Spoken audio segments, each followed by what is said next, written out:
Welcome to Sakshi education. PGPSU ranks release చేయడం జరిగింది. అందులో 131 ర్యాంక్ వచ్చినటువంటి సుదీప్ మనతో ఉన్నారు. సో వారి జర్నీ ఎలా ఉంది అండ్ వారి ప్రిపరేషన్ ఎలా ఉంది అండ్ ఎలాంటి అడ్వైస్ ఇస్తారు ఎవరైతే ప్రెసెంట్ గ్రూప్ 1 రాసే వాళ్ళు కానివ్వండి, సివిల్ సర్వీసెస్ అనేటువంటిది వారి మాటలోనే విందాం.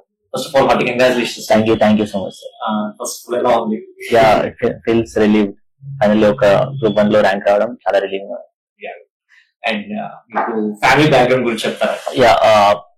My father has a business. He's a businessman, and my mother is a government servant. She's in teaching department. She's a teacher, and I have a elder sister.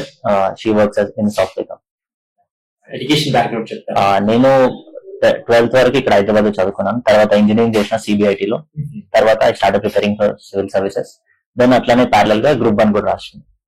Civil services coaching ఎక్కడ తీసుకున్నారు? Civil services coaching నేనేం తీసుకోలేదు, కానీ group 1 కి coaching ఇక్కడ RCD లో తీసుకున్నాను. RCD ఎప్పుడు జాయిన్ అయ్యారు? నేను లాస్ట్ ఇయర్ జూన్ లో జాయిన్ అయ్యాను. ఓకే, 24 జూన్ లో. సో మీ ప్రిపరేషన్ స్ట్రాటజీ ఎలా ఉంది? నా ప్రిపరేషన్ స్ట్రాటజీ ఎప్పుడు బేసిక్స్ మీద స్ట్రాంగ్ ఉండాలనే ఒక థాట్ ఎప్పుడే ఉండేది. బేసిక్స్ ఎప్పుడు రాంగ్ వెళ్ళొద్దు. వాట్ ఎవర్ కరెంట్ అఫైర్స్ అవన్నీ ఉన్నా స్టాటిక్ మీద సిలబస్ ని ఫాలో అవ్వడం అట్లాంటివి చేసిన. సో అక్కడ నా బేసిక్ మీద స్ట్రాంగ్ ఉంది. ఈ dynamic portion and static portion ని ఎలా ప్రిపేర్ అవుతూ ఉండే? అంటే వెన్ ఎవర్ ఒక డైనమిక్ ఎప్పుడైనా కనిపించినా అది నేను స్టాటిక్ కి లింక్ చేసి ఎక్కడైనా నోట్స్ లో అయినా ఎక్కడైనా రాసుకోవడానికి ట్రై చేస్తుండే. So that when I revise I come ఇక్కడ వాల్యూ ఎడిషన్ దగ్గర అక్కడ దీన్ని ప్రొవైడ్ చేయొచ్చు అనే కాన్సెప్ట్ తో నేను నోట్స్ లో అక్కడ యాడ్ చేస్తుండే. సో ఒక ప్రిపరేషన్ అనేటువంటిది చేస్తూ ఉన్నప్పుడు so with time so hurdles ఎలా ఉన్నాయో మనకు తెలిసిన నోటిఫికేషన్ చాలా కన్సిస్టెంట్ అండ్ పర్సిస్టెంట్ గా ఉండాలి. మీ పేషెన్స్ టెస్ట్ చేస్తూ ఉంటుంది అనమాట. So how hard it is for you to stick to what you have to study to be in the pace to achieve something అంటే మన గ్రూప్ 1 కి ఎస్పెషల్లీ 2 times క్యాన్సిల్ అయింది. ఒక ఆల్మోస్ట్ 3 years డిలే అయింది. So but నాకు ఎట్లా consistent గా ఉందంటే నాకు పేరెంట్స్ సపోర్ట్ ఉండే బాగానే. సో ఎప్పుడు ప్రాబ్లం రాలేదు, ఇప్పుడు స్ట్రెస్ అట్లా ఏం ఫీల్ అవ్వలేదు. ప్లస్ యూపీఎస్సీ కూడా ప్యారలల్ గా రాస్తున్నా, సో ఎక్కువ థాట్ పెట్టలేదు దీనిపైన. బట్ నేనైతే ఎప్పుడైనా ఏమనుకుంటా అంటే కన్సిస్టెంట్ గా ఉండాలి. Results we have to enjoy the process, results will come by their own అట్లా అని చెప్పేసి కన్సిస్టెంట్ అవుతుండే. ఫైనల్లీ రిజల్ట్ వచ్చింది. సెలెక్షన్ ఆఫ్ మెటీరియల్ ఏంటంటే హ్యూజ్ టాస్క్ అయిపోతుంది. మల్టిపుల్ సోర్సెస్ ఉన్నాయన్నమాట. ఇది వరకు ఎట్లా ఉండేది కాదనమాట. సో ఇది ఛాలెంజింగ్ అయిపోయింది చాలా మంది.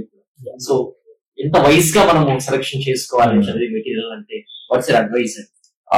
ఇప్పుడున్న మార్కెట్ లో మనకి there is no limit for material. Every institute has their own material. బయట నీకు చాలా రిసోర్సెస్ ఉంటాయి. But we always have to stick to the basic resource. One resource ఏదైనా ప్రతి సబ్జెక్ట్ కి ఒక బేసిక్ రిసోర్స్ తీసుకోండి, దాన్నే చాలా సార్లు రివైజ్ చేయండి. It's better to read something 10-20 times than reading 20 books. So దాన్ని రివైజ్ చేస్తుందండి. ఎప్పుడైనా మీకు వాల్యుయేషన్ వేరే దగ్గర ఎక్కడ కంచిన దొరికిన టెస్ట్ రాస్తున్నప్పుడు తెలిసిన మీరు ఆ ఒరిజినల్ బుక్ లోనే యాడ్ చేస్తూ ఉండండి. సో అట్లా రిసోర్స్ మీకు లిమిటెడ్ జరుగుతుంది. మోర్ రిసోర్సెస్ ఎక్కువ మనకి అయిపోయేసరికి మనకి ఏమైపోతుంది అంటే నాలెడ్జ్ ఎక్కువ అయిపోతుంది. At the end of the day మనం లాస్ట్ ఎగ్జామ్ లో 10 minutes లో మనం ఎంత నాలెడ్జ్ మనం రీగెయిన్ చేసుకోవచ్చు ఇంపార్టెంట్. సో మన బ్రెయిన్ ఎంత గెయిన్ చేస్తే లిమిటెడ్, కానీ మనం ఎంత ఎక్కువ చదివినా ఎంత వేస్ట్ అయిపోతుంది. మినిమం చదివి ఎంత అవసరమో సిలబస్ కి తగ్గట్టు అది బేసిక్ చదివితే చాలు. ఆన్సర్ రైటింగ్ చేసేటప్పుడు టైం మేనేజ్మెంట్ ఎలాంటి జాగ్రత్తలు తీసుకునేవాళ్ళు? నేను యూపీఎస్సీ 23 లో మెయిన్స్ రాశాను కాబట్టి అప్పుడు యూపీఎస్సీ లో ఇంకా కొంచెం ఫాస్ట్ రాయాల్సి వస్తుంది ఆన్సర్స్. సో అప్పుడు ఏం చేస్తుండే అంటే టైమర్ పెట్టుకుని వాట్ ఎవర్ 2 pages ఫిల్ చేయాలి 7 minutes లో అన్నప్పుడు టైమర్ పెట్టుకుంటే 3.5 minutes లో what ever happens I should turn my page, I should complete that. అట్లా కొంచెం ప్రాక్టీస్ చేసి సో అది కొంచెం హెల్ప్ అయింది. గ్రూప్ 1 లో I could complete all my answers అన్ని టైం కి కంప్లీట్ చేస్తాను గ్రూప్ 1 లో. సో ఆన్సర్ రైటింగ్ ప్రాక్టీస్ అనేటువంటిది చాలా మెయిన్ ఇంపార్టెంట్ రోల్ ప్లే చేస్తుంటారు. సో దీనికోసం ఎలాంటి జాగ్రత్తలు తీసుకున్నారు అండ్ ఇక్కడ RCD ఎలాంటి సపోర్ట్ అందుతూ ఉంటాయి in terms of mock test కానివ్వండి answer writing? Answer writing plays a major role both in civil services and in Telangana group 1, ఎందుకంటే that decides our rank. So answer writing ఎట్లా స్టార్ట్ చేయాలంటే I started ఒక్క subject అయిపోయిన తర్వాత I use to pick PYQs. ఈ subject మీద PYQs ఏమి ఉన్నాయని చెప్పేసి నేను ఓన్ ఆన్సర్స్ రాసి ఎవరైనా తెలిసిన వాళ్ళు ఉంటే వాళ్ళతో ఎవాల్యుయేట్ చేయించుకొని ఏమైనా వాల్యూ అడిషన్ చేయొచ్చా లేదా పాస్ట్ ఇయర్స్ టాపర్ కాపీస్ తీసుకొని అందులో వాళ్ళు ఎలా రాస్తారు నేనేం వాల్యూ అడిషన్ చేయొచ్చు అట్లా తీసుకుంటే. ప్లస్ RCDకి వచ్చేసరికి వీళ్ళు every subject every syllabus topic కి వీళ్ళు కొన్ని content question and answer format లో కంటెంట్ ప్రొవైడ్ చేస్తారు లాస్ట్ కి. అది కొంచెం చూసుకున్న తర్వాత మీకు ఎలాంటి ఇంట్రొడక్షన్ రాయాలి, ఎలాంటి కంక్లూజన్ రాయాలి, ఎలాంటి పార్ట్స్ ఎంత అడ్రస్, ఎలాంటి క్వశ్చన్ ఎట్లా అడ్రస్ చేయాలి అనేది కొంచెం హెల్ప్ అయింది. సో ఛాలెంజింగ్ అనేది ఎక్కడ అనిపిస్తూ ఉంటుందండి ఈ ప్రిపరేషన్ లో మీకు బాగా టెస్టింగ్ అనేటువంటి టైం అనేటువంటిది ఏముంటుంది అంటే వాట్స్ ఆన్సర్? ఛాలెంజింగ్ అంటే exam schedule. We have to 7 papers రాయాలి, 3 hours డైలీ కూర్చోవాలి, డైలీ మళ్ళీ వచ్చి రివిజన్ చేయాలి. That is a challenging part. తర్వాత ఇట్స్ ఆల్ గుడ్, బట్ ఆ రాస్తున్నప్పుడు ఛాలెంజింగ్ అనిపిస్తుంది కానీ after that you'll feel relieved. So ఈ కోర్స్ ఆఫ్ జర్నీలో మీకు ఎలాంటి సపోర్ట్ ఉంటుంది ఇన్ టర్మ్స్ ఆఫ్ ఫ్యామిలీ కానివ్వండి, లేకపోతే ఫ్యాకల్టీ సపోర్ట్? మిమ్మల్ని మీరు ఎంత బయట ఎక్స్టర్నల్ సపోర్ట్స్ ఉన్నా కూడా ఇంటర్నల్ గా మిమ్మల్ని మోటివేట్ చేసుకోవాల్సిన అవసరం కూడా చాలా వరకు ఉంటుంది కాబట్టి, so how could you do all those? First thing is family support చాలా ఉండే. ఎప్పుడు they never told me anything. This was my decision to come in to this field and they always supported me. And తర్వాత కూడా they never asked me results రాలేదేంటి ఇంకా అట్లా ఎప్పుడు అడగలేదు. ఇంకా డిస్టర్బ్ కూడా చేసేవాళ్ళు కాదు. Do what ever you want అని వదిలేస్తుంది. నా ఫ్రెండ్స్ కూడా ఎప్పుడు ఫ్రెండ్స్ ఫ్యామిలీ అయినా కానీ ఎప్పుడు I tell that don't disturb me అంటే వాళ్ళు ఎప్పుడు డిస్టర్బ్ చేయకపోతుంది. ఓన్లీ నేను ఎప్పుడు కాల్ చేసినా, నేను ఎప్పుడు మెసేజ్ చేసినా they use to reply. But I use to tell them don't, I'm busy now. So ఎప్పుడు వాళ్ళు డిస్టర్బ్ చేయలేదు. ప్లస్ ఇక్కడ ఫ్యాకల్టీ వచ్చేసరికి గౌతమ్ సార్ అయినా, శిల్పా మ్యామ్ అయినా, దే ఆర్ ఆల్వేస్ అవైలబుల్. ఎప్పుడైనా మన టెలిగ్రామ్ లో ఎప్పుడైనా మనకి ఏమైనా క్వైరీస్ ఉన్నా, ఏమైనా డౌట్స్ ఉన్నా, we can direct at any time we can message them, they will reply. Even if you want to call them also they are available. So అక్కడ వెళ్ళిపోయింది బాగా. So good. What is advice to the aspirants? కొత్తగా graduation అయిపోయిన వాళ్ళు కానివ్వండి, slight margin of marks group one choose చేయని వాళ్ళకి ఇచ్చేటువంటి టిప్స్ అండ్ అడ్వైస్ ఏంటండి? అడ్వైజ్ ఇస్ ఇఫ్ మనం ఒకవేళ గ్రూప్ 1 అన్న యూపీఎస్సీ అన్న మీరు కంప్లీట్ గా రావాలనుకుంటే గివ్ అప్ ఎవ్రీథింగ్. డిస్ట్రాక్షన్స్ అవన్నీ ఉండొద్దు. ఇంకా it's not there is no guarantee in this exam. Even if you have given your best, the luck plays a role at the end of the day. So even if you have failed, don't get disheartened. There are so many other things that we can do. But consistent, this preparation requires consistency. One of the most important quality any civil servant has is consistency. Adi ide undali. So you are into the service now. What's your future goals and aspirations? My future goals is whatever service I get and whatever roles and responsibilities they lay upon me, I'll do my 100% to justify them and do them. Thank you so much and wish you all the best. All the best for your future. Thank you so much, sir. Top 8th rank సాధించినటువంటి నిఖిత గారు మనతో ఉన్నారు. So she's in the top 10 ranks లో సాధించడం ఎలా ఉంది తనకనేటువంటిది వారి మాటల్లో తెలుసుకుందాం. అట్ ద సేమ్ టైం ఎలా ప్రిపేర్ అయ్యారు, తన ప్రిపరేషన్ స్ట్రాటజీ ఏంటి అనేటువంటి కూడా తెలుసుకుందాం. So heart welcome to Sakshi education ma'am. Thank you, sir. So you have been one of the inspiring person. ఎందుకంటే టాప్ 10 లో టాప్ 8th ర్యాంక్ వచ్చింది మీకు. ఎలా ఉందండి మీ ఫీలింగ్? ఎక్స్పెక్ట్ చేశారా టాప్ 10 లో నేను ఉంటాను నేను? అంటే one of the top ranks వస్తాయి అని అనుకున్నానండి, బట్ టాప్ 10 లో ఉంటానని అయితే అనుకోలేదు డెఫినెట్ గా. But it was really overwhelming for me and also kind of relief అన్నమాట. ఎందుకంటే I been preparing for UPSC అండి, చాలా ఇయర్స్ నుండి ప్రిపేర్ అవుతున్నాను. యూపీఎస్సీలో మల్టిపుల్ టైమ్స్ మెయిన్స్ ఇచ్చాను, ఇంటర్వ్యూ కూడా ఇచ్చాను, బట్ క్లియర్ అవ్వలేదు సమ్హౌ. సో అప్పుడు చాలా నిరాశ కలిగింది. ఆ తర్వాత మళ్ళీ కమ్బ్యాక్ ఇచ్చి గ్రూప్ 1 ప్రిపేర్ అవ్వడం, ఇందులో టాప్ చేయడం అనేది it was really kind of relief అండి ప్రస్తుతానికైతే. సివిల్స్ అటెంప్ట్స్ ఇంకా ఉన్నాయండి, ఇంకొక అటెంప్ట్ ఉంది. గుడ్. ఐ థింక్ చాలా వైజ్ గా అటెంప్ట్ ఇవ్వాలి అండ్ బెటర్ ర్యాంక్ రావాలని on behalf of us wish you అండి. థ్యాంక్ యూ అండి. అండ్ సో మీరు చెప్పిన ప్రకారం చూసినట్లయితే బాగా ఎక్స్టెన్సివ్ గా ప్రిపేర్ అయినట్లుగా కనిపిస్తోంది. ఎందుకంటే చాలా మోటివేటింగ్ గా మీరు, ఎందుకంటే యూపీఎస్సీ చాలా సార్లు అటెంప్ట్స్ ఇచ్చారు, ఇంటర్వ్యూ వరకు కూడా వెళ్ళారని చెప్తున్నారు. అండ్ ఈసారి టీఎస్పీఎస్సీ టీజీపీఎస్సీ కూడా సో టాప్ 8th ర్యాంక్ రావడం అనేటువంటిది ఇట్స్ రియల్లీ వెరీ గుడ్ అండి. So first of all let me know your education background అండి. యాజ్ యూ సెడ్, నిఖిత అండి నా పేరు. మాది నేటివ్ నల్గొండ. అండ్ నేను చదువుకుంది 6th వరకు, మా నాన్న గవర్నమెంట్ ఎంప్లాయీ. సో 6th వరకు నేను చదువుకుంది మెదక్లో అండి, అందుకే నేను మల్టీ జోన్ 1 కి వస్తాను. అండ్ తర్వాత నేను హైదరాబాద్ కి వచ్చేసి హైదరాబాద్ లోనే చదివాను. 7th నుండి గ్రాడ్యుయేషన్ చేశాను బీటెక్ లో, ఇక్కడే చదివాను, సివిఆర్ కాలేజ్ లో చేశానండి ఎడ్యుకేషన్ అయితే. ఫ్యామిలీ బ్యాక్గ్రౌండ్ చెప్తారా అండి? మా నాన్న గవర్నమెంట్ టీచర్ అండి, మా మదర్ ప్రైవేట్ టీచర్, ఇద్దరు టీచర్సే. So I have a brother who is a doctor. ఇంకా టీచర్స్ అవ్వడం వల్ల ఇద్దరు చిన్నప్పటి నుండి బాగా స్టడీస్ మీద ఎక్కువ ఫోకస్ ఉండేది ఇంట్లో. ఆ ఎన్విరాన్మెంట్ కూడా అలాగే ఉండేది. And my father use to encourage me అన్నమాట. అంటే సివిల్ సర్వీసెస్ అయితే కొంచెం నువ్వు సొసైటీకి బాగా హెల్ప్ చేయొచ్చు, అలా బాగా మోటివేట్ చేసేవాళ్ళు. సో చిన్నప్పటి నుంచి కూడా నేను కొంచెం ఎక్కువ సివిల్ సర్వీసెస్ సైడే ఇన్క్లినేషన్ ఉంది. సో బీటెక్ లో నాకు ప్లేస్మెంట్స్ వచ్చినా కానీ 2 కంపెనీస్ లో వచ్చాయన్నమాట ప్లేస్మెంట్స్. బట్ వచ్చినా కానీ నేనైతే జాయిన్ అవ్వలేదు. సివిల్స్ కి ప్రిపేర్ అవ్వడం స్టార్ట్ చేశాను immediately after completing my graduation. RC రెడ్డిలో మీకు ఎట్లాంటి సపోర్ట్ అందుతూ ఉండేదండి? నేను ఆర్సీ రెడ్డిలో కోచింగ్ తీసుకున్నానండి 2018 లో, immediately after completing my graduation. తీసుకున్నప్పుడు నేను ప్రిలిమ్స్ కమ్ మెయిన్స్ బ్యాచ్ లో తీసుకున్నాను. నాకు ఎక్స్టెన్సివ్ గా ప్రిలిమ్స్ అండ్ మెయిన్స్ లో అయితే సపోర్ట్ దొరికింది అప్పుడు. అండ్ మెయిన్స్ వరకు నేను సార్ వాళ్ళు చెప్పే నోట్స్ కానీ అదంతా నేను సార్ వాళ్ళు నోట్స్ ఇచ్చేవాళ్ళు. అట్ ద సేమ్ టైం నేను రన్నింగ్ నోట్స్ రాసుకునేదాన్ని. ఆ నోట్స్ నేను ఎక్కువగా బేస్ మెటీరియల్ లాగా వాడాను. ఇప్పటి వరకు నేను ఆ నోట్స్ అయితే మార్చలేదు. దాని మీదనే నేను అది ఫౌండేషన్ లా పెట్టుకుని నేను మళ్ళీ నెక్స్ట్ అటెంప్ట్స్ కి నేను వాల్యూ అడిషన్ లాగా చేసుకునేదాన్ని.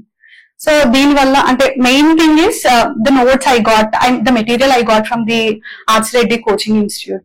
So that was really helpful for me. చాలా మంది స్టూడెంట్స్ ఏంటంటే బీయింగ్ ఏ టాపర్ మీరు ఏం చెప్పినా కూడా వాళ్ళు దాన్ని ఫాలో అవ్వాలనేటువంటి ఇంట్రెస్ట్ అనేటువంటిది వాళ్ళు ఉంటుంది అనమాట. What you suggest? ఎందుకంటే వాస్ట్ రిసోర్సెస్ వచ్చేసాయి, మల్టిపుల్ రిసోర్సెస్ వచ్చాయి, మల్టిపుల్ ప్లాట్ఫామ్స్ లైక్ డిజిటల్ మనకు సంబంధించి ట్యూటోరియల్స్ వస్తూ ఉన్నాయి అండ్ మెటీరియల్స్ అవైలబుల్ గా ఉన్నాయి. సెలెక్షన్ ఆఫ్ మెటీరియల్ అనేటువంటిది చాలా ఛాలెంజింగ్ గా ఉన్నటువంటి ఈ ప్రస్తుత రోజుల్లో ఆ సెలెక్షన్ ఆఫ్ మెటీరియల్ గురించి ప్రిసైజ్ గా మీరు ఏం చెప్పదలిచారంటే స్టూడెంట్స్? ఐ వుడ్ సే అన్ని కోచింగ్ ఇన్స్టిట్యూట్స్ లో అన్ని మెటీరియల్స్ ప్రాపర్ గా దొరకవు. సో బెటర్ చూస్ వైజ్లీ. అంటే ఎలా అంటే ఒక కోచింగ్ ఇన్స్టిట్యూట్ లో ఒక మెటీరియల్ లైక్ పాలిటీ ఒక కోచింగ్ ఇన్స్టిట్యూట్ లో బాగుంటుంది, ఒక ఫ్యాకల్టీ బాగా చెప్తారు. ఇంకో కోచింగ్ ఇన్స్టిట్యూట్ లో మేబీ ఎకానమీ ఫ్యాకల్టీ బాగా చెప్తారు. Better choose those material properly first. అలా ప్రాపర్ గా మెటీరియల్ చూస్ చేసుకోవడం, at the same time own గా నోట్స్ ప్రిపేర్ చేసుకోవడం, సిలబస్ వైజ్ గా టాపిక్ వైజ్ గా నోట్స్ ప్రిపేర్ చేసుకుంటే సగం బర్డెన్ అక్కడ అయిపోతుందండి. ఇంకా తర్వాత మనం రివిజన్ చేసి టెస్ట్లు రాయడం వరకే ఉంటుంది. And that with discipline and scheduled manner గా చేస్తే ఏదో ఒక రోజు సక్సెస్ అయితే వస్తుందండి. సబ్జెక్ట్ వైజ్ మీ ప్రిపరేషన్ ఎలా ఉండేది? సబ్జెక్ట్ వైజ్ గా ఐ వుడ్ సే అంటే నేను ఆల్రెడీ కోచింగ్ తీసుకున్నాను. సో నాకు ఆల్రెడీ ఒక ఐడియా ఉండింది, రఫ్ గా ఒక ఐడియా ఉండింది. And at the same time coaching తీసుకోవడం వల్ల ఏంటంటే నాకు నోట్స్ కూడా ఉండింది, రన్నింగ్ నోట్స్ చేసుకునేదాన్ని, నోట్స్ కూడా ఉండింది, దాన్నే చదివేదాన్ని. అట్ ద సేమ్ టైం దాంట్లో కరెంట్ ఎడిషన్స్ కానీ వాల్యూ ఎడిషన్స్ ఏదైనా ఫ్యాక్ట్స్ కానీ ఏదైనా ఎగ్జాంపుల్స్ కానీ కొత్తవి ఏదైనా కనిపిస్తే న్యూస్ పేపర్ చదివేదాన్ని. న్యూస్ పేపర్ లో ఎక్కడైనా కొత్త ఎడిషన్స్ నాకు ఏదైనా ఎగ్జాంపుల్ మంచిగా అనిపిస్తే అవన్నీ నేను యాడ్ చేసుకుంటూ ఉండేదాన్ని నోట్స్ లో. అలా సబ్జెక్ట్ వైజ్ ఏ సబ్జెక్ట్ కి ఆ సబ్జెక్ట్ కి నోట్స్ లో యాడ్ చేసుకుంటూ ఉండేదాన్ని, అదే రివైజ్ చేసుకుంటూ ఉండేదాన్ని. Standard books if I ask a refer చేస్తే బెటర్ అంటే సబ్జెక్ట్ వైజ్ గా ఏం చెప్తారు? ఐ వుడ్ సే పాలిటిక్ అయితే లక్ష్మీకాంత్, ఇది అందరికీ తెలిసినవే అండి. పాలిటిక్ అయితే లక్ష్మీకాంత్. ఎకానమీకి అయితే నేను సార్ నోట్సే వాడాను. ఇక్కడ సార్ ఉండేవారు పాషా సార్ అని చెప్పేసి, ఆయన నోట్స్ ఇచ్చారు, అదే వాడాను ఎక్కువ. నేను సపరేట్ గా నోట్స్ అయితే ఎక్కువ చేసుకోలేదు. కరెంట్ ఎకానమీలో ఎక్కువ కరెంట్ బేస్డ్ ఉంటాయి కాబట్టి ఇంకా పిఐబి ఇవి ఉంటాయి కదా, ఎకనామిక్ సర్వే కానీ బడ్జెట్ డాక్యుమెంట్స్ ఉంటాయి, గవర్నమెంట్ డాక్యుమెంట్స్, అవి ఎక్కువ వాడేదాన్ని. స్టాండర్డ్ మెటీరియల్ అంటే ఎకానమీకి అయితే ఇక్కడ నోట్సే తీసుకున్నాను నేను. అలాగే హిస్టరీకి అయితే బిపిన్ చంద్ర కానీ స్పెక్ట్రమ్ వాడేదాన్ని ఇండియన్ సిలబస్ లో. అండ్ జియోగ్రఫీకి అయితే జియోగ్రఫీకి ఇక్కడ సార్ ఉండేవారు, I couldn't remember his name, but ఆ సార్ లేదండి, సార్ నోట్స్ బాగా యూజ్ అయింది, ఆ సార్ నోట్సే వాడేదాన్ని. అందులోనే ఇంకా కొంచెం ఏదైనా ఎగ్జాంపుల్స్, జియోగ్రఫీ అంటే స్టాటిక్ పార్టే కాబట్టి కొంచెం ఎగ్జాంపుల్స్ యాడ్ చేసుకునేదాన్ని అంతే. అంతకు మించి అయితే ఏం చేయలేదు ఇండియన్ సిలబస్ కి అయితే. అండ్ అపార్ట్ ఫ్రమ్ ఇట్ ఏదైతే సివిల్స్ ప్రిపేర్ అయ్యారో, సో ఇక్కడ స్టేట్ వైజ్ వచ్చేసరికి టీజీపీఎస్ కి ఎక్స్ట్రాగా మీరు ఎలా ప్రిపరేషన్ చేసేవాళ్ళు? నేను స్టేట్ దానికైతే నేను సపరేట్ గా ఏం కోచింగ్ అలాంటివి అయితే ఏం తీసుకోలేదండి. నాకు ఆల్రెడీ అప్పటికే మల్టిపుల్ మెయిన్స్ ఇచ్చున్నాను, ఇంటర్వ్యూ కూడా ఇచ్చున్నాను కాబట్టి నాకు ఆ ఐడియా ఉండింది బేసిక్ గా ఎలా చదవాలి అనేది. నేను తెలంగాణకి రిలేటెడ్ తెలుగు అకాడమీ బుక్స్ ఉంటాయి కదా స్టాండర్డ్ బుక్స్, అందులో నుంచి సిలబస్ వైజ్ గా నోట్స్ అయితే ప్రిపేర్ చేసుకున్నానండి. ప్రతి టాపిక్ కి నా దగ్గర నోట్స్ ఉండింది. నోట్స్ చేసుకోవడము, మళ్ళీ ఎడిషన్స్ చేసుకోవడము, ఏదైనా టెస్ట్ సిరీస్ జాయిన్ అయితే అందులో ఏమైనా వాల్యూ ఎడిషన్ ఇస్తే, అందులో ఏదైనా కొత్త ఎగ్జాంపుల్ ఇస్తే, అలాంటివన్నీ నేను యాడ్ చేసుకుంటూ ఉండేదాన్ని. ఫస్ట్ అయితే నేను నోట్స్ చేసుకున్నాను స్టాండర్డ్ బుక్స్ లోంచి. Telugu academy books are the standard books for Telangana syllabus. One more thing అండి, అండ్ ఇక్కడ ఆర్సి రెడ్డిలో mock test at the same time answer writing లో మీకు ఎలాంటి సపోర్ట్ ఉన్నాయి? యాక్చువల్లీ నేనైతే కోచింగ్ తీసుకున్నప్పుడు మార్క్స్ పెట్టేవాళ్ళు వీకెండ్ లో, అది రాశానండి. ఆ తర్వాత అన్ఫార్చునేట్లీ నేను రాయలేకపోయాను ఇక్కడ. బట్ గ్రూప్ 2 కి ఇక్కడ కొన్ని మాక్ టెస్ట్ అయితే రాశాను నేను, and I got 144th rank in group 2 as well. So అక్కడి వరకేనండి. అంటే నేను తర్వాత ఇంకా నేను మల్టిపుల్ చోట్ల టెస్ట్ సిరీస్ జాయిన్ అయ్యాను. ఆన్సర్ రైటింగ్ అనేటువంటిది ఎంత క్రూషియల్ రోల్ ప్లే చేస్తుందండి గ్రూప్ 1 మెయిన్స్? ఎస్పెషల్లీ మనకి ఇప్పుడు ఇంటర్వ్యూ తీసేశారు కాబట్టి ఆన్సర్ రైటింగ్ మెయిన్ స్కోర్ అనేది it is a deciding factor actually. ఇంకా దాంతోనే ర్యాంక్ డిసైడ్ అవుతుంది.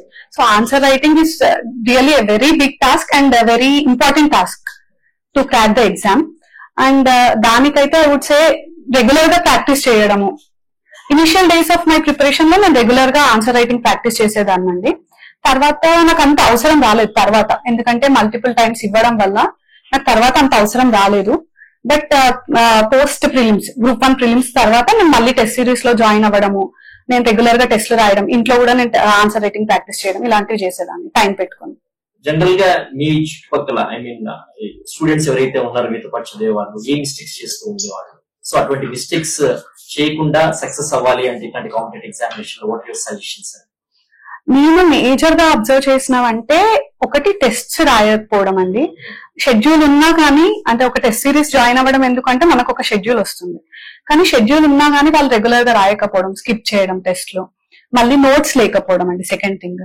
వాళ్ళకి ఒక నోట్స్ లేకపోవడం, ఎక్కువ టాపర్స్ కాపీ నోట్స్ మీద డిపెండ్ అవ్వడం. అంటే అది that would be a smart thing. But at the same time ఏంటంటే మనకంటూ మనం నోట్స్ చేసుకుంటే మనం ఎలా రాస్తున్నాం అనేది మనకు బాగా అర్థమవుతుంది. At the same time it will be not long term memory అని నేను అనుకుంటాను. So these 2 are the major things అండి. తర్వాత ఇంకా కొందరు ఈ ప్రెషర్ కి సకం అయిపోవడము, అలాంటివి కూడా ఉన్నాయి మల్టిపుల్ థింగ్స్. సో వీటన్నిటిని నేనైతే ఏం చెప్తానంటే, as I said earlier, notes prepare చేసుకోండి. ఎవరిది టాపిక్ వైజ్ గా నోట్స్ ప్రిపేర్ చేసుకొని రివిజన్ చేయడం, this is the major thing.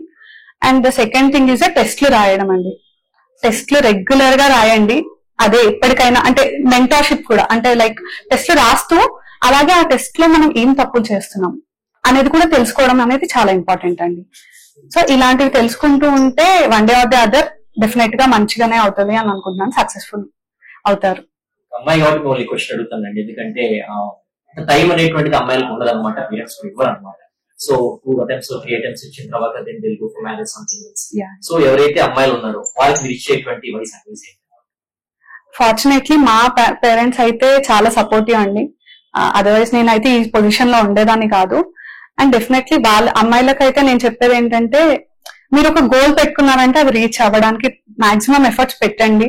చెప్పండి పర్లేదు మీ పేరెంట్స్ కి. సొసైటల్ ప్రెషర్ ఆబ్వియస్ గా ఉంటది, బట్ చెప్పండి, కాన్ఫిడెంట్ గా చెప్పండి that one day or the other నేను సక్సెస్ఫుల్ అవుతాను. Just trust us and give us some time. So will definitely be అంటే will definitely make you proud, అదైతే చెప్తాను. మీకు వచ్చిన ర్యాంక్ తో hopefully you will be I know RTO cadre DC deputy collector. yes so మీ future goals ఏంటి, aspirations ఏంటి once you get into the job? Actually నేనైతే ఏమనుకున్నా అంటే, తెలంగాణ కాబట్టి ఇప్పుడు తెలంగాణలో ఒక్కో డిస్ట్రిక్ట్ లో ఒక్కొక్క డిఫరెంట్ సెట్ ఆఫ్ ప్రాబ్లమ్స్ ఉన్నాయండి. So I can't say I will focus only on one particular thing. నేను అది నాకు అలాట్ అయిన డిస్ట్రిక్ట్ ని బట్టి అక్కడున్న ప్రాబ్లమ్స్ ని తెలుసుకొని దాన్ని బట్టి నా వే ఆఫ్ యాక్షన్ అయితే ఉండాలనుకుంటున్నాను. But my major focus will be on education అండి. బికాస్ ఎడ్యుకేషన్ లేకపోతే ఇప్పుడు నేనైనా ఇప్పుడు చదువుకోకుండా ఉంటే ఈ పొజిషన్ కి వచ్చి ఉండేదాన్ని కాదు. So definitely education will be my major focus area, and also women education అందులో కూడా especially. Thank you so much. And any your final advice to the aspirants who want to pursue to success in Group 1 and Civil Service examinations? I would say stay disciplined, stay focused, persistent గా చేయండి, confident గా చేయండి. Of course ups and downs వస్తూ ఉంటాయి, but be focused అంతే. Thank you so much, Anita garu. All the best for your future endeavors, and Sakshi Education is wishing you all the best. Thanks. So 119 rank సాధించినటువంటి వీణా గారు ఉన్నారు, వారితో ప్రత్యేకించి ఉంటున్నాం. Congratulations first of all వీణా గారు. Thank you, sir. So how you are feeling now? Very good, sir. Very happy. So me education background చెప్తానండి first of all. So I did my masters from JNU, Jawaharlal Nehru University, Delhi, MA Political Science with specialization in international relations, sir. And next masters in Osmania University, MA Economics. Right now I'm pursuing PhD Economics from Osmania University, sir. Very good to hear. Yes, sir. And ఈ family background చెప్తారు. Sir, dad name S. Srinivas, conductor, sir. Mom S. Vasundhara, housewife, sir. So middle class family stage Yes, sir. అద్భుతమైన rank సాధించి Yes. ఎంతోమంది వాళ్ళకి inspiration గా నిలిచారు. Yes, so మీ జర్నీని ఎలా మీరు చెప్పాలంటే how do you define your journey? Sir, it was my 3 years of struggle, sir. 3 years of consistent preparation. దాన్ని చదవడం అప్ అండ్ డౌన్స్ అయితే ఉన్నాయి sir. You know about third films right కదా. సో 2 years అనేది చాలా పేషెన్స్ గా ఉన్నాం. Achieve చేయడానికి కన్సిస్టెంట్ ప్రిపరేషన్ అనేది ట్రై చేయడం అనేది it's not easy right. So it's very prepare అయితే అయ్యాను సార్. చాలా హార్డ్ గా ప్రిపేర్ అయ్యాను, చాలా స్మార్ట్ గా ప్రిపేర్ అయ్యాను విత్ పేషెన్స్ అండ్ కన్సిస్టెన్సీ. ఇవి అన్ని మెన్షన్ చేశారు సార్. ఆర్సిరెడ్డి ఇన్స్టిట్యూట్ నుంచి మీకు ఎలాంటి సపోర్ట్ ఉంటుంది? Sir, I joined the revision strategic program, sir, here. ఆ revision program అనేది నా మెంటర్ సార్. నేను ప్రీవియస్ గా టిక్సా ఐఏఎస్ అకాడమీ నుంచి డిగ్రీ చేశాను. సో అక్కడ నా మెంటర్స్ అనేది ఇక్కడ ఆల్రెడీ ఆ మెంటర్స్ అనేది వెరీ సీనియర్ ఆస్పిరెంట్స్. వాళ్ళు కూడా ఇక్కడనే స్టూడెంట్స్. సో మెంటర్ నన్ను ఇక్కడ జాయిన్ చేశారు. ఆ రివిజన్ ప్రోగ్రామ్ అనేది నాకు చాలా హెల్ప్ఫుల్ అయింది. ఎవ్రీ క్లాస్ నాకు ఇక్కడ నచ్చిన క్లాసెస్ అయితే Gautam sir classes and Shilpaman classes, Gautam sir governance and environment and polity classes అనేవి నాకు చాలా హెల్ప్ అయినాయి సార్. శిల్పమన్ ఎస్ఐ తన అప్రోచ్ మాత్రం సూపర్ గా నాకు చాలా హెల్ప్ఫుల్ అయినాయి. So mock test and answer writing for mains అనేటువంటి ఇంపార్టెంట్. yes sir. సో ఎలా అసిస్ట్ అయ్యింది ఇక్కడ ఆర్సిరెడ్డిలో మాక్ టెస్ట్ ఇవ్వడం కానివ్వండి, ఆన్సర్ రైటింగ్ కరెక్షన్స్ కానివ్వండి? అది నేను ఓన్లీ ఇక్కడ రివిజన్ ప్రోగ్రామ్ జాయిన్ అయినా సార్. సో ఆ క్లాస్ నోట్స్ అనేది నాకు చాలా హెల్ప్ఫుల్ అయింది. సార్ గౌతమ్ సార్ ఒక క్లాస్ చెప్తే దాని 2 pages మనకి క్లాస్ నోట్స్ ఇచ్చేవారు. నేను ఒక 2 pages ఎంట్రీ పెట్టి వెరీ కరెంట్ అఫైర్స్ అలా వాల్యూ అడిషన్ చేసుకునేదాన్ని. అది నాకు last minute revision afternoon exam అయితే మార్నింగ్ ఒక గ్లాన్స్ ఇచ్చి అలా దాన్ని ఆ నోట్స్ అనేది మల్టిపుల్ రివిజన్ చేయడం వల్ల నాకు అలా హెల్ప్ఫుల్ అయింది సార్. చాలా మంది స్టూడెంట్స్ కూడా మీరేం మాట్లాడతారు మీ నుంచి తెలుసుకుందాం అనే ఇంట్రెస్ట్ చాలా మందిలో ఉంటుంది. So what you suggest for the aspirants of group 1 అండి? ఎలా ప్రిపరేషన్ ఉండాలి, ఎలా స్ట్రాటజీస్ ఎలా ఉన్నాయి? What's your answer? So first thing మనం సిలబస్ అనేది చాలా క్లియర్ గా చూడాలి సార్. ఆ క్లియర్ పిక్చర్ అనేది మైండ్ లో ఉండాలి సార్. ఎవ్రీ కాంపోనెంట్ అనేది one standard book is very enough. దాన్ని మీరు ఒకవేళ మెయిన్స్ కి ప్రిలిమ్స్ అయితే మనం చేయొచ్చు, కానీ మెయిన్స్ కి అయితే ఖచ్చితంగా మనం ఓన్ నోట్స్ అనేది మస్ట్. మన ఓన్స్ ఏ టాపిక్ అయినా మన ఓన్స్ 1 page నోట్స్ రాసుకున్నాం అనుకో మనకు రివిజన్ అవుతుంది. విత్ నాకు హెల్ప్ అయిన answer writing practice daily 1 or 2. నేను before exam one day before exam కూడా నేను ఆన్సర్ ఎస్సే రాసి మేడం కి పంపించిన రోజులు కూడా ఉన్నాయి. అట్లా మనం ఆ ఆన్సర్ రైటింగ్ అనేది వదలొద్దు సార్. అసలు answer writing is a very important. Consistent preparation in smart way plus answer writing with focus the key to the success sir. Thank you so much, madam. Thank you so much for joining with us and sharing your views and also advising students how to prepare our interview. Thank you so much, madam. Anything that you want to say final words to the aspirants? Be confident. Preparation అనేది మీరు consistent గా smart way చేయడం వల్ల మీకు చాలా help అవుతుంది.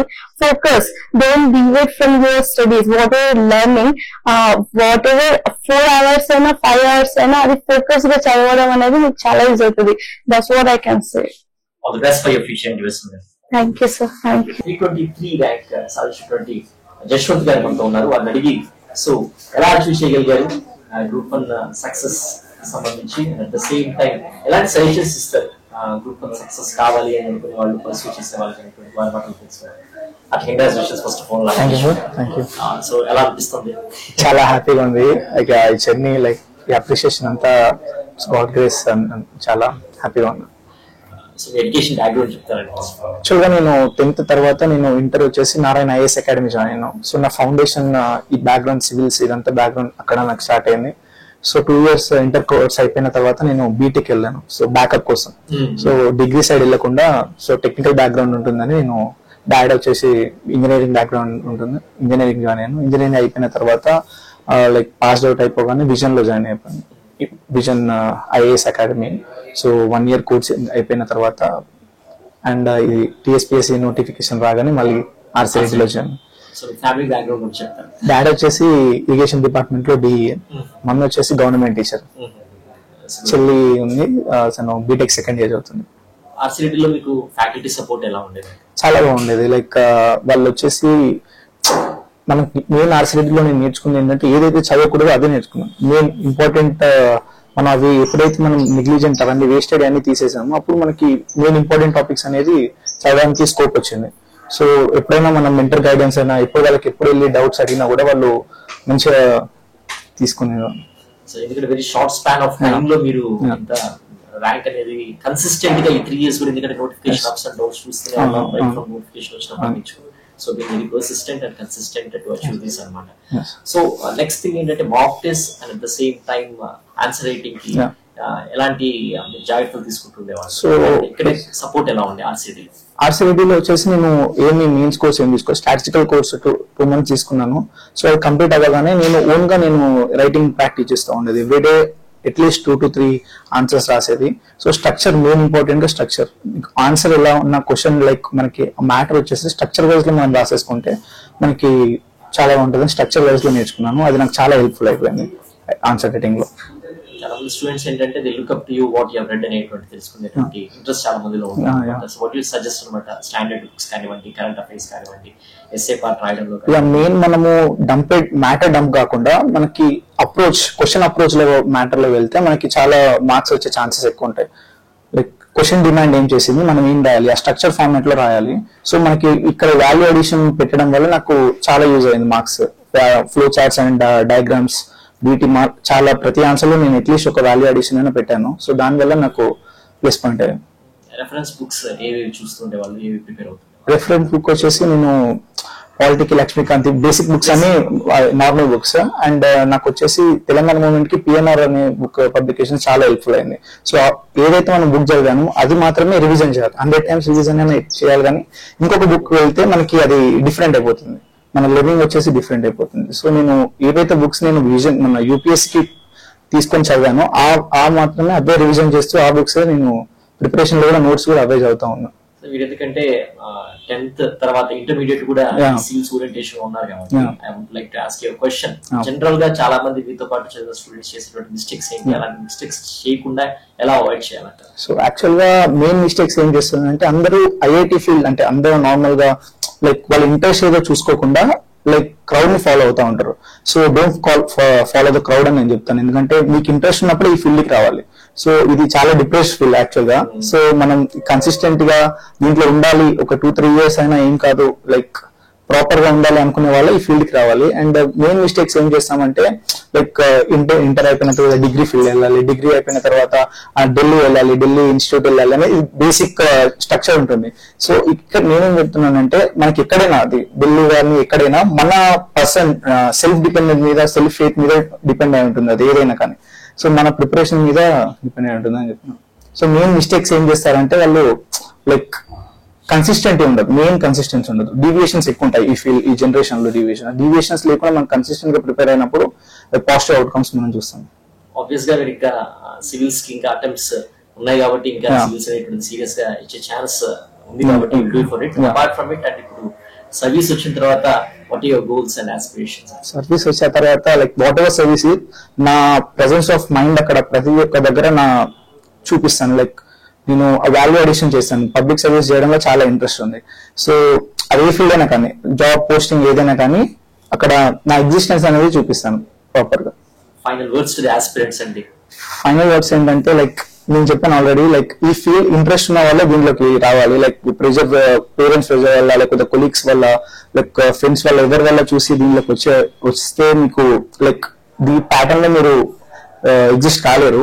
So consistence అనేది చాలా ఇంపార్టెంట్. అండ్ ఎవ్రీడే స్టడీ చేయాలండి. లైక్ మీకు ఎప్పుడైనా ఏదైనా మధ్యలో బ్రేక్స్ వచ్చినా కూడా ఆ సిలబస్ అనేది మీరు ఫర్దర్ లో 1-2 days లో మళ్ళీ రికవర్ చేసేసి రివిజన్ అనేది చాలా ఇంపార్టెంట్. అండ్ 1 week మీరు చదివితే అండ్ సాటర్డే సండే రివిజన్ పెట్టుకొని ఆ 1 week రివిజన్ చదివింది అనేది మళ్ళీ రివిజన్ గా ప్రిపేర్ అవ్వాలి. సో అలా చేసినప్పుడు మీకు పాజిటివ్ అవుట్కమ్స్ వచ్చే ఛాన్సెస్ చాలా ఉంటాయి. Thank you so much for joining, and wish you all the best. Thank you.